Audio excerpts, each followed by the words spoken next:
Hello, it's Ginny from Earth Realms Readings and welcome to my channel. And each month I'm kind of going to do a book share and a deck share with you and just pull off of my shelves some books I have to share with you guys and the odd deck I have to share with you guys. And I'm doing this because booktube seems to be a hashtag now, it seems to be a thing, and I think it is nice to share books with each other, especially in the pagan and tarot community, so we can see what each of us are reading and maybe get inspiration from that. So I'm going to dive in first of all with a deck. And this is a deck I bought, I think, around about November. I saw it on Instagram and I really liked it, and it's the Magical Nordic Tarot. Be inspired by Nordic legends and explore your past, present and future.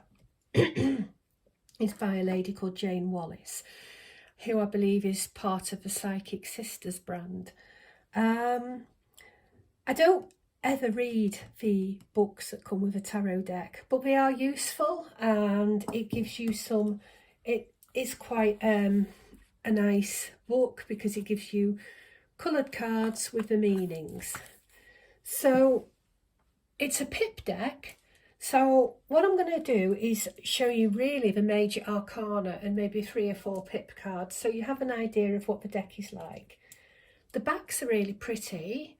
Now the cardstock is it's not sturdy and it's not really flimsy. I'd say it's kind of more on the flimsy side of being sturdy, but I have had decks that have had cards that have been wafer thin, so compared to that, this is quite good, but it still is flexible.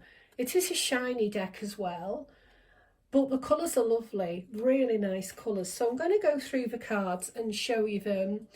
First of all, just a few of the minor arcana, so just to give you an idea of what the minors are like. They are, like I say, they are pip based.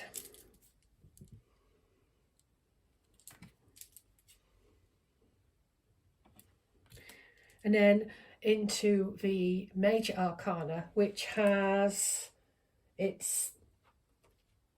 actually has, if you count the Fool, it has 23 cards. One was a specially commissioned card by painted by Tracy Emin, so that's card number 22. So I'll show you them all anyway.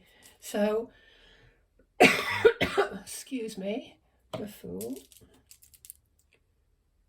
Magician, High Priestess, Empress,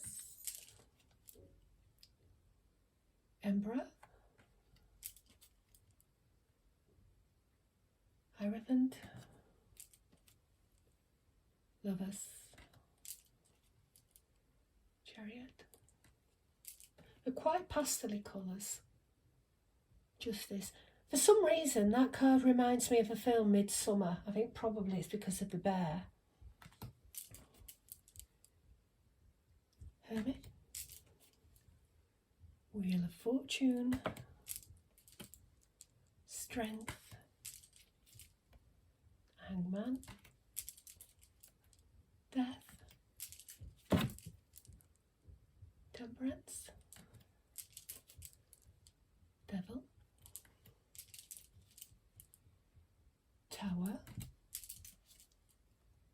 Star, Moon, Sun, Judgment, the World. And this is a special card that was commissioned by the author of this deck, and Tracy Emin did this card as a commission and added to the deck, and that's Charity.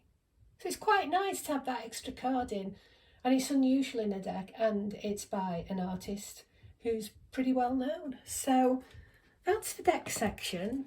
So the next section of this video, we're going to discuss the books. So I shall check in with you shortly.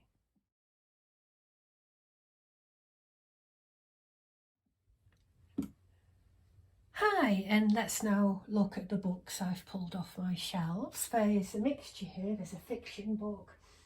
The majority of them are witchcraft based, and then there's one anthropology book. The first book I'm going to show you is anthropology. I bought this when I was at university. I studied archaeology when I was at university, but I did some lessons in anthropology as well. And this is a really good book, and it's for anyone who's fascinated with ancestor veneration, the dead, how the dead are treated in Indigenous societies. This is a really good book to get. I don't know whether it's still in print or not. I bought this back in the 90s when I was at university, and I've had it ever since. And I had to read this book for a project that I was doing in anthropology. And I read this book, and I kid you not, I had nightmares after reading this book. But I was a hell of a lot younger then. But this book, it goes into how different cultures around the world treat the dead. They look at places like Indonesia and other parts of Asia. And I think I remember reading in one example of this that the bones were cleaned and the detritus sucked out of them. And in another example, another story in this book, I can't remember, it was somewhere in Asia, Eastern Asia, when the grandmother died, she was just left in the corner and more clothes piled on her because that was their culture. So as you can see, it's quite an old book. I've had it a long time, but some of the illustrations in here kind of give you an example of what's going on. We've got I think there's a burial there. That, believe it or not, is a coffin, I believe. What else have we got? Shrines and everything. I'm just going to read a little bit at the back. Death in Western culture is a thing of embarrassed whispers and muted understandings. And that is really true. It is. No one in the West wants to talk about death. You know, people are like, oh, do we have to talk about death and all this? Well, yeah, we do, because death is a bloody fact. It's the same, it's a fact, like life is a fact. We should talk about it and we should be open about it. And all of the cultures in this book are. And that's the beauty of this book. So to continue on, where are we? The Torajan tribe of Indonesia, in contrast, use their deceased as handy shelves to store cassettes. Exploring with wit and personal insight the astonishing variety of ways in which different cultures respond and give meaning to death, Nigel Barley guides us through such diverse areas of death myths, beliefs, how about mourning and ways to mourn, joking at funerals, post-mortem, cannibalism, headhunting, and royal mortuary rituals. Far from morbid, indeed, genuinely inspiring, Dancing on the Grave is a fascinating celebration of human ingenuity in the face of mortality. If you're an ancestral witch or you commune with your ancestors, I really think this is a good book to read. It's written by an academic, but at the time I read it, I didn't find it dry and academic. It was very, very interesting. And it's got the, and it's even got my maiden name in. I got this long before, well, not long, I mean, I got this in the year I met my husband, but, you know, a bit of a while before we got married. So these are your contents here, and it gives you an example here, the universality of death, and so on. And it really is an interesting read. I can't recommend this book. I mean, all the books I have on my bookshelf, and not all my books are here, because I have a caravan home in Glastonbury, I've got books there as well. And I'll do my Glastonbury books in a separate video. All my traditional witchcraft-based books are in Glastonbury. But this is a really, really interesting book. It's very easy to read. And what I like about it shows you how other cultures deal with death and honour the dead. So I don't know if this is still in print, but it is a really, really, really good book to read. So that's my first book from my shelf. The second one is a fiction. I got this, I can't remember, it was last year. This is called Starvacre, and it's a folk, it's kind of like a folk horror. And the synopsis on the back is, as you can see, it deals with grief. A couple have moved into a couple have moved into his parents' house and are living on the outskirts of a town. There's kind of a lot of folklore. There's a field with the mysterious tree that isn't there anymore.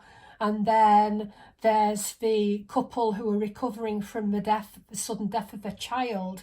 And what this book does, it marries together nicely how somebody is dealing with grief and the encroaching realistic folklore that's happening, i.e. the folklore that is the root of the story coming into being. And that marries nicely with how the couple, in particular the husband, who is the protagonist of this story, is dealing with the loss of his son.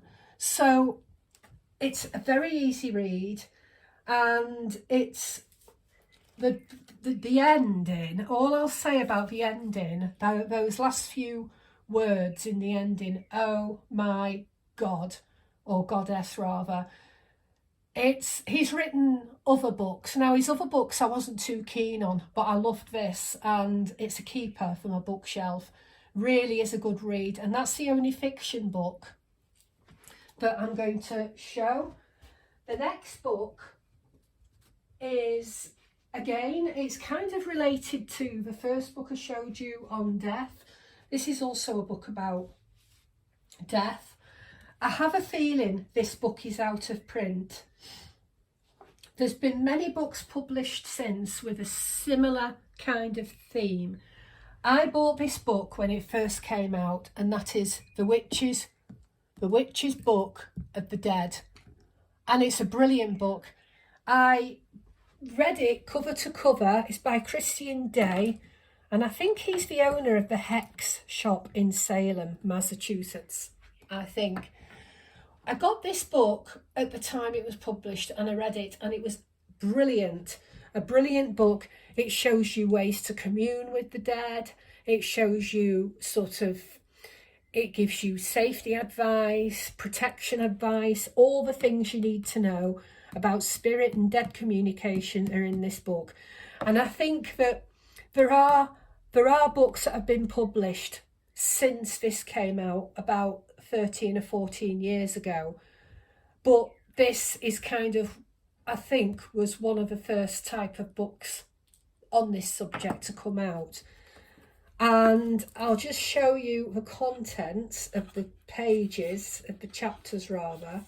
So, excuse me, we've got, as you can see, Covenant with the Dead, Witch in Myth and History, The Witch's Necromancer, Modern Wicca, Witchcraft Renewed, Spirits in the Modern Age, Opening the Doorway, The Shroud and the Veil, The Body Mind, Letting Your Inner Witch Out, Keeping One Foot in the Real World, Tools, Places and Times of Power, The Death Current, The Dangers of the Spirit World, Visionary State, and so on. And then you've got The Altar to the Dead, Finding an Altar, What to Put on It. It's kind of like, I mean, an altar for the dead, Death for the Dead is basically really an ancestor altar, isn't it? But I'm not going to read all the chapters. I mean, you can hit pause I have a feeling this is blurring, so I do apologise if it's blurring.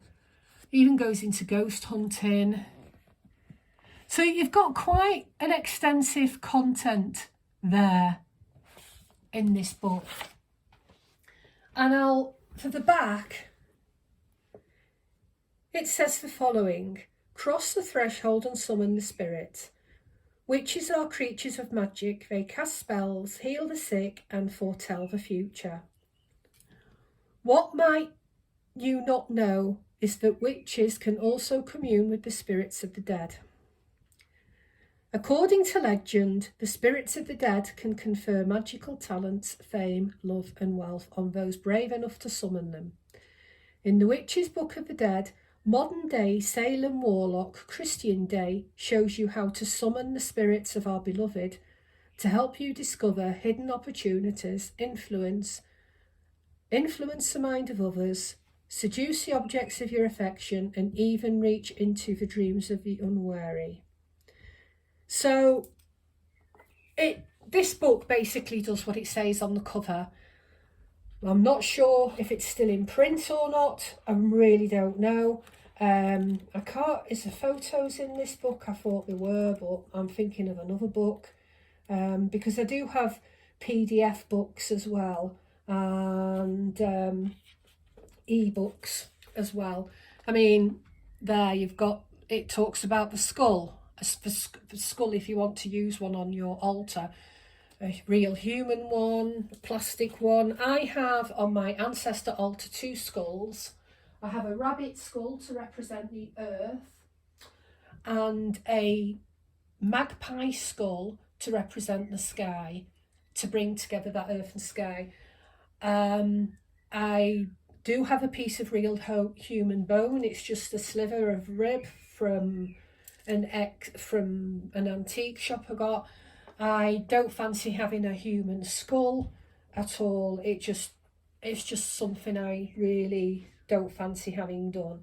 So again, I mean, it tells you more than just the skull here. I'm just showing you examples of what is in this book. I'm pretty sure through being told on social media that this book is no longer in print, and I might be wrong. They talk about the gods of the dead as well, the psychopomps, towards the end, Anubis.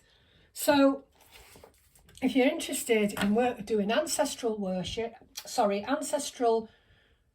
work, working with the dead, you're a developing medium, any of those things, it's a good book to have. However, this book was published about 13 years ago, and there are other books that have been published since. Now, I haven't bought these other books that have been published since because I've got this one. If I hadn't had this one, I probably would have bought one of those other ones. But I've got this one, and I don't feel the need to buy another book about spirit communication. So I can't say what these other books are like. But so if you can't get this, then have a look at these other books, because at the end of the day, it's the author's interpretation and how they work with the dead that they're putting down on paper, and they're sharing their tips with you.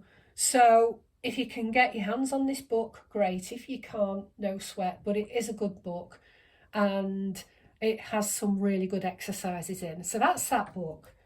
The next book is a book I bought I bought this about 2 years ago, and this is called The Burning Woman. This is a book I bought when I was in Glastonbury, and I saw it in, I think it was a Goddess Temple gift shop, and I bought it there, and it intrigued me.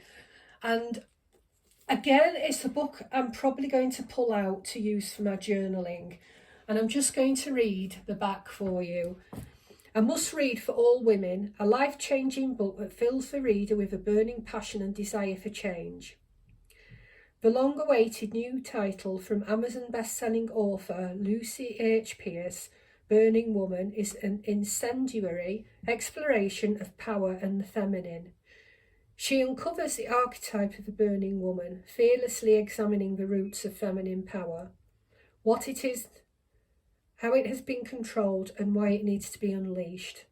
So it's a book that, in a way, it kind of helps you to face your inner fears and also face your inner shadow as well. So what we've got are things like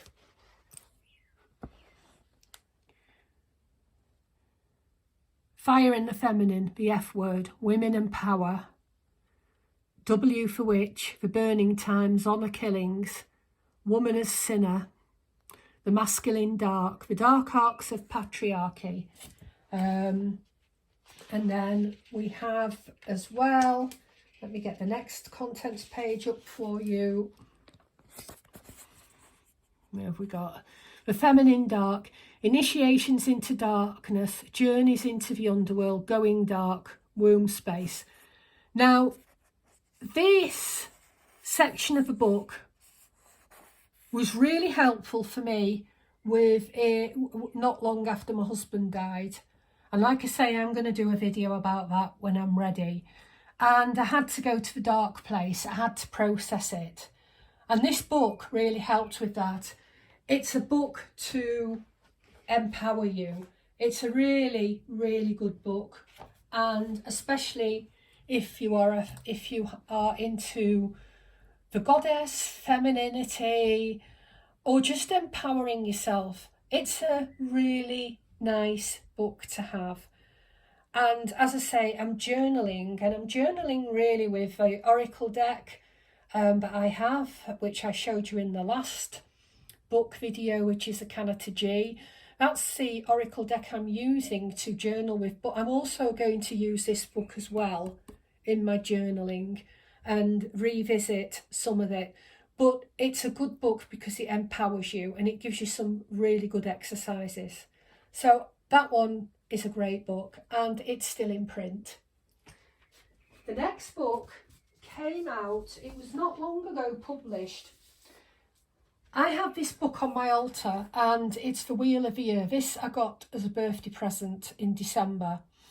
And it's written by Rebecca Beattie, and I go to her Zoom workshops. She does some Zoom workshops via Treadwell's books. And I've been to several of her workshops, and she really is very, very good. She identifies as Wiccan rather than as a traditional witch. But interestingly, this book is full of folk lore and folk kind of magic and workings. The book is what it says. It takes you through the Wheel of the Year, and the back reads, nurture yourself through the turning seasons with the Wheel of the Year, an enchanting celebration of 8 key restorative moments in nature's cycle, from solstices to equinoxes and those midpoints in between. I'm a folk ancestral witch under the what I would class traditional witchcraft umbrella, and I don't just like to read about traditional witchcraft, I like to read about all genres, and I think this would fit into any genre really. It's a lovely book, and I'm just going to go open up the pages. I'm working through it. So I'm going to go through the, let's say, the spring equinox we've just finished, and I attended her Zoom workshop. So here, it's nice because you get a little poem, and you get, you know, what it is in Northern Hemisphere and the Southern Hemisphere. And then you get here, and I'm just using the spring equinox because we've had it, what the planet is, which is Mercury, the direction, the tarot card and the astrology. And then you get a little bit of information about the coming event, which is the spring equinox, a bit of folklore, a bit of legend, and a bit of historical stories in here. Then you get an exercise. So for this one is like the Magic Miracle Box, and it's to put together a box and you would decorate. So it's about you getting creative for the equinox, making a miracle box. And I didn't try this one, decorating it, and I think, if I remember, because I skipped this page, I wasn't interested in doing the box. I do have a similar box on my ancestor altar for petitions, which is why I didn't do this one. But I think it's to put your intentions in. But it is a lovely exercise. And then you have what goes on in nature, the spring equinox in nature. And it tells you what's going on around. I mean, we can all see that in the northern hemisphere, the daffodils are coming up. The birds are nesting, they're more active in the trees. Well, they certainly are in the trees behind me. And you can see, well, you might see here that I've underlined certain things here as well.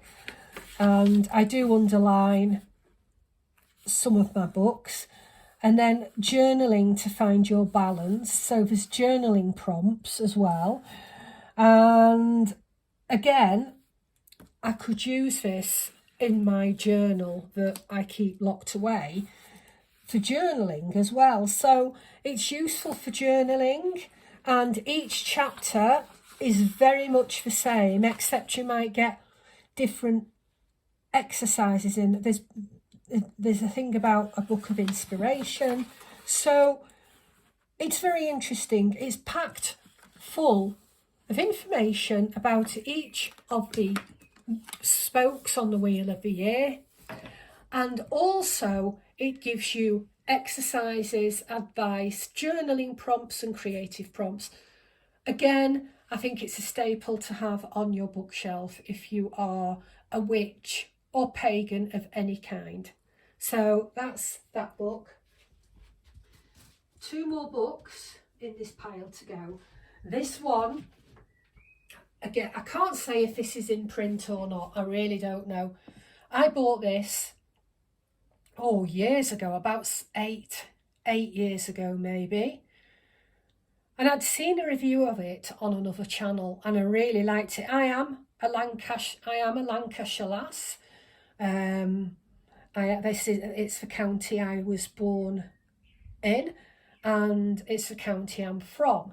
So I can identify with Lancastrian folk magic. This book is basically a history of the Pendle witches, and we're just going to read the back for you here. So the Pendle witchcraft case is a compelling human story which provides dramatic insight into the importance of magic in the lives of our ancestors. Now, I'm just going to pause there because I'm doing my family tree, and I had no idea about this until I went on to ancestry.com, uploaded my family tree, and it links in with records of your ancestors. One of my ancestors was a descendant of one of the Lancashire witches, and my heart nearly stopped when I saw this ancestor and saw the name, and I knew she was a relative. I think she came a generation after, I think, the Pendle witches, but she was a descendant of one of the Pendle witches. And I can't remember her name because I haven't got the details with me at the moment. But it was, so there is a connection there, a very, very loose one, but there is one. This book offers detailed accounts of the extraordinary events that took place in Lancashire in 1612, particularly those surrounding James and Alison Device, the teenage brother and sister at the centre of the case. It draws on a wealth of sources, including books of magic and trial records, to evoke a world of magicians and cunning folk, of charms, divination, familiar spirits. It is illustrated with photographs of magical objects in the Museum of Witchcraft in Cornwall and of a modern family recreating 17th century spells and rituals. Taking a thought-provoking new approach to the history of witchcraft, it conjures a vivid picture of what it was like for someone who practiced magic during the witch hunts. And it's interesting. We will have a peek inside. It's a very interesting book for the history of witchcraft, but it kind of gives you pictures here. Like I say, the pictures are taken from the Museum of Witchcraft, where that's your chapter headings, and it goes through things like the bewitching of John Law, the Tower and the Charm, the arts of the cunning folk, healers and heretics, etc., etc. It's really interesting. It's quite a thick book. It is, but it's very interesting read. I didn't find it a hard read and a dry read. I wouldn't class it. I'd class it more as a historical book, but a non-academic historical book. It's very easy to read. I found it very easy to read. I'm just going to show you. You get photos of documents, charms, and different things. I think, if I remember, they did recreation of spell work as well in here. I'm just trying to find that if I can.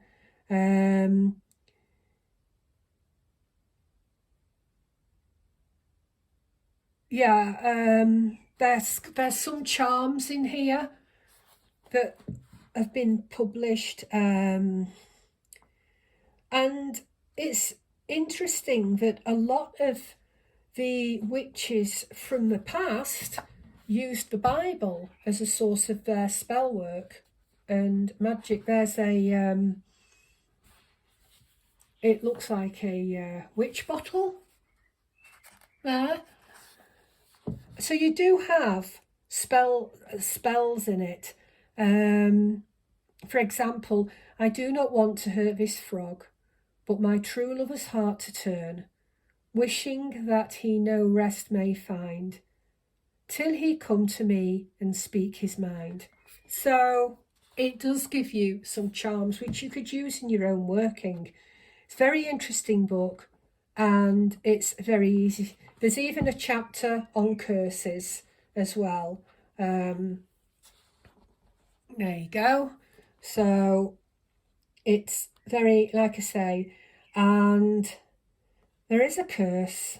There's kind of like a revenge thing, revenge. I think it's a curse or a passage or something.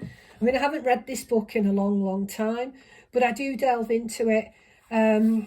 Here's one. Anne Whittle's charm, which she described using to unwitch ale, but which was also probably used against all kinds of witchcraft, was brief but fiercely combative.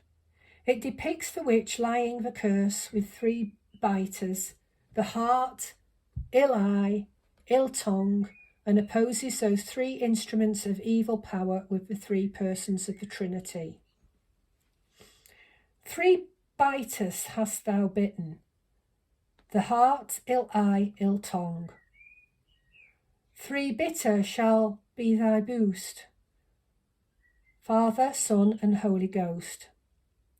In God's name, 5 paternosters, 5 Ave Marias, and a creed, in worship of the 5 wounds of our Lord. But whether or not magic could really be used to harm someone, the fear of being cursed could have a very real effect on people's behaviour. In 19th century Wales, a cheating husband gave up his infidelities when he discovered that his wife had put an image of him in a cursing well. So it's a book full of charms, and it's a very good book. It's a very good read, and if this is still in print, it's great for the history of witchcraft.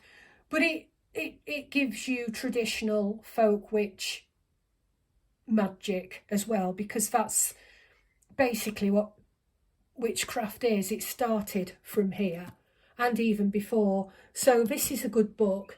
The last book is a compendium, and it's kind of, yes, it's witchcraft based, but it's also ideal for healers. And this is called The Book of Stones, Who They Are and What They Teach.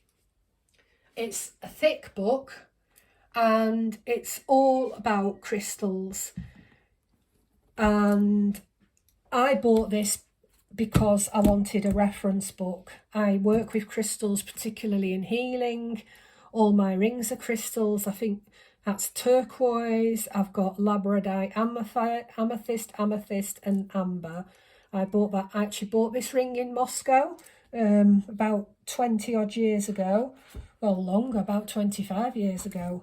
And this book, it gives you a really good description of crystals like angel wing blue, and I can't read that from this angle, but it gives you really in-depth, absolute in-depth from the two authors, Robert Simmons and this author.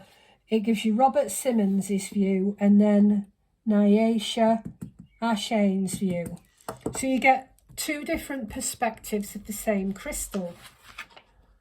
Angelite, again, you get the two different aspects of each crystal, and that's basically all it is. It's a compendium of crystals. So if you want, and it shows you some crystals that you haven't heard of as well. So it's a good book to have, and anyone who works with crystals, I do it like myself. They do a miniature version of this book. I don't know if this is extensive, like Lemurian light crystals. They're the ones with the horizontal bands through them. But it tells you about them. And it's a heavy book. We've got selenite, different crystals. I recommend this book to anyone who is a healer, who works with crystals, or who has an interest in crystals, because it will give you good information about those crystals. And on the back, want to know a lot more about crystals? This new revised and expanded Book of Stones is the most in-depth definitive guide to the world of crystals, minerals and gemstones. So that's just a little bit. So it's a heavy book, but it's a good reference book, a very good reference book. So that wraps up my book stack for this month. So I'd like to thank you for watching, and blessed be everybody.